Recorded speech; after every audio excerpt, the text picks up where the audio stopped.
दोस्तों, हकीम लुकमान के बारे में आप सभी लोग जानते ही होंगे कि हकीम लुकमान अल्लाह के नेक बंदे थे और अल्लाह के वली थे। हकीम लुकमान रहमतुल्लाह अलैह की विलादत हजरत दाऊद अलैहिस्सलाम के द्वार में हुआ और आपका विशाल हजरत यूनुस अलैहिस्सलाम के द्वार में हुआ, जो गुमला के करीब है और गमला फलस्तीन में वाक़या है। वह नबी थे या नहीं, यह तो हकीम लुकमान अभी तक वाजे नहीं है, लेकिन वह अल्लाह के नेक बंदे और अल्लाह के वली थे। लुकमान के माने बहुत ज्यादा अक्ल वाला है। आपके नाम में हकीम आता है और हकीम तबीब को कहते हैं। अल्लाह ताला ने हकीम लुकमान को हिकमत और दानाई बखदसी थी। आपकी हिकमत की यूनान में बहुत मशहूरियत है, जिसे तिब्बे यूनानी कहते हैं। कुरान पाक में अगर किसी का जिक्र आ जाए तो वह चीज बड़ी अजमत वाली और उसका वकार और बुलंद हो जाता है, मगर यहाँ तो अल्लाह ताला ने हकीम लुकमान के नाम से एक पूरी सूरत नाजिल फरमाई है। इसके हिकमत और दानाई के बहुत सारे वाक्य मौजूद हैं। इनमें से एक वाक्य आज आप लोगों के सामने पेश कर रहा हूँ। कहा जाता है कि हकीम लुकमान के द्वार में हर चीज को जबान दी गई थी, हर बेजुबान को जुबान थी। जड़ी बूटियां खुद बोलकर हकीम लुकमान को बता देती थीं कि हम इस मर्ज की दवा है या हमसे इस मर्ज की शिफा लो। इस हवाले से एक वाक्य बहुत मशहूर है कि हकीम लुकमान ने समंदर के दूसरे किनारे को ढूंढने का फैसला किया। उनके पास एक तोता था जो उनसे बातें किया करता था। हकीम लुकमान ने अपनी हिकमत से जड़ी बूटियों से एक ऐसी दवा तैयार की जिसके खाने से तोता बगैर कुछ खाए पिए और बिना थके 6 महीने तक अपनी उड़ान को जारी रख सकता था। हकीम लुकमान 2 ऐसी गोलियां तैयार कर दी। एक अपने तोते को खिला दिया और दूसरी गोली तोते के गले में बांध दिया और तोते को नसीहत की कि तुम इस गोली को खाकर 6 महीने तक बिना थकावट के, बिना भूख प्यास के उड़ सकते हो। और साथ ही यह नसीहत की कि अगर तुम्हें कहीं पर भी भूख और प्यार और थकावट महसूस हो तो तुम दूसरी गोली खाकर वहीं से वापस हो जाना और आगे मत जाना। तोते ने हकीम लुकमान से इजाजत ली और समंदर की तरफ उड़ चला।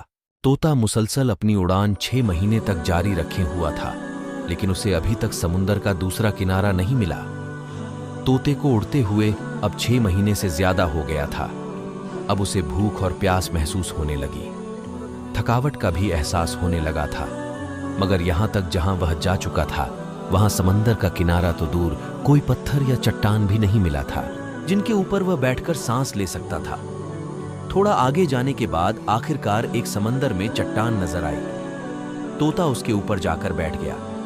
दरअसल वह चट्टान नहीं बल्कि एक बहुत बड़ी मछली थी, लेकिन तोते को अभी यह नहीं पता था कि यह चट्टान नहीं, एक बहुत बड़ी मछली थी। थोड़ी देर में उस मछली ने थोड़ी हरकत की तो तोता बहुत हैरान और परेशान हो गया कि वह यह देख रहा था कि यह चट्टान हिल क्यों रहा है। जब मछली ने अपना मुंह बाहर निकाला तो वह मछली भी इस तोते को देखकर हैरान हो गई और इस तोते से बात करने लगी। क्योंकि उस वक्त अल्लाह ने हर चीज को जबान दी थी, इसीलिए मछली ने उस तोते से पूछा, तुम कौन हो और यहां तक कैसे पहुंचे? तोते ने कहा, तुम कौन हो? तो मछली ने कहा कि मैं इस समंदर की मखलूक हूं। तब तोता बहुत हैरान हुआ और बोलने लगा कि अल्लाह की पनाह, मैंने अपनी जिंदगी में आज तक इतनी बड़ी मखलूक नहीं देखी। फिर उसने कहा, मैं हकीम लुकमान का तोता हूं और मुझे हकीम लुकमान ने समंदर का दूसरा कौन है ढूंढने के लिए भेजा है। मैंने बहुत ज्यादा सफर किया है, अभी तक मुझे समंदर का दूसरा किनारा नहीं मिला और अब मैं बहुत थक गया हूं और अब मैं इससे ज्यादा आगे नहीं जा सकता। क्या तुम जानते हो कि समुंदर का दूसरा किनारा कहाँ है? तो मछली ने कहा कि तुम मुझे पहले यह बताओ कि तुम यहाँ तक पहुंचे कैसे हो ना। तो यहाँ पर कोई पहाड़ है, ना ही कोई जंगल है, ना ही कोई दरख्त है, पर तुम बैठकर आराम कर कर यहाँ तक पहुंच सके। तब उसने हकीम लुकमान का सारा माजरा उस मछली को बता दिया। फिर मछली ने कहा, समंदर का दूसरा किनारा कहाँ है यह मुझे नहीं मालूम, लेकिन मैं इतना कर सकती हूँ कि तुम जहां से आए हो मैं तुम्हें वहां पहुंचा सकती हूं, क्योंकि अगर मैं समंदर के अंदर जाती हूं तो बहुत बड़ी मछलियां समंदर में मौजूद हैं जो मुझे खा सकती हैं। तोते ने कहा, ठीक है, तुम मुझे वहां भेज दो जहां से मैं आया हूं। मछली ने कहा कि तुम मेरी पीठ के ऊपर बैठ जाओ। तोते ने ऐसा ही किया, मछली के पीठ के ऊपर बैठ गया और फिर मछली ने पलक झपकते ही उस तोते को उस जगह पर पहुंचा दिया जहां से वह चला था। तोता ये देखकर कहने लगा कि मुझे तो 6 माह लगे थे, वहां तक पहुंचने में, और तुमने तो मुझे पलक झपकते ही यहां पहुंचा दिया। तोता बहुत हैरान हुआ और सोचने लगा कि अभी तो यह मछली यह भी दावा कर रही है कि उससे भी बड़ी बड़ी मछलियां मौजूद हैं। तोता हकीम लुकमान के पास गया और जाकर अपना सारा माजरा सुना दिया।